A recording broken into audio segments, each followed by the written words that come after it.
this whole body, all your DNA, all your cells will be experiencing this boiling emotion. So this is not considered emotional intelligence. To me, this is just a suppression of emotion.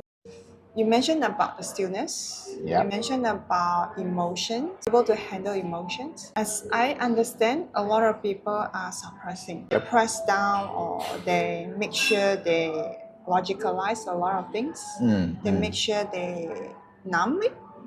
So does that consider a state of peace? I don't feel anything. I'm okay with everything. So how can you explain this a little bit more detail? I feel it's a myth in terms of emotional intelligence. Most people, when it comes to think about having peace, is really about brushing off any thoughts or any emotions that is having this turbulence inside them. They're kind of like suppressing it.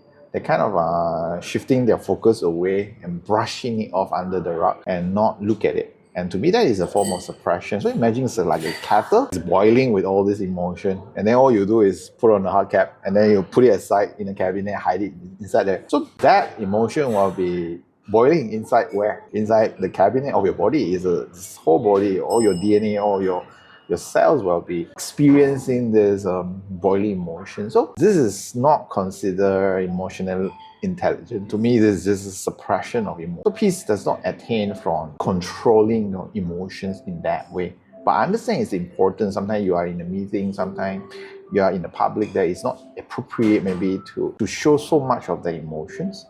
It is okay to control that at that moment of time, but that doesn't lead to peace eventually. That's just the first step of what is appropriate to be done in the public or in a meeting. When it comes to peace, it's really about the ability to process those informations, those feeling within them. For example, like maybe you're in a meeting and then you find yourself paralyzed, not being able to make decisions due to maybe you have some doubts, self-doubt. You're not sure whether is it too much to invest in a project, or you can't make like quick decisions, just an example.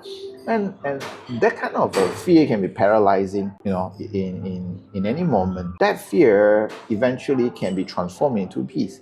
You can try to put out a strong front and make like decision on the spot, but that doubt will constantly be haunting you with every decision points. That wouldn't bring you peace. That will bring you so much stress, because every single time before you make a decision, these files or folders of fear and doubt will kick in every single time, kicking in, telling you that, hey, maybe you're not good enough, maybe you're not sure, is it too risky? They will always cloud you, and it's unnecessary. So when I talk about finding closure with this folders of files of to find peace within this self-doubt, this fear, is really about processing your fear or your self-doubt, any emotions that comes to you any moment of time. If you are able to have a closure with it, it means neutralize them, turning it around, rewrite the inner story, rewrite your emotional story. A lot of times it's due to your childhood, most of the time.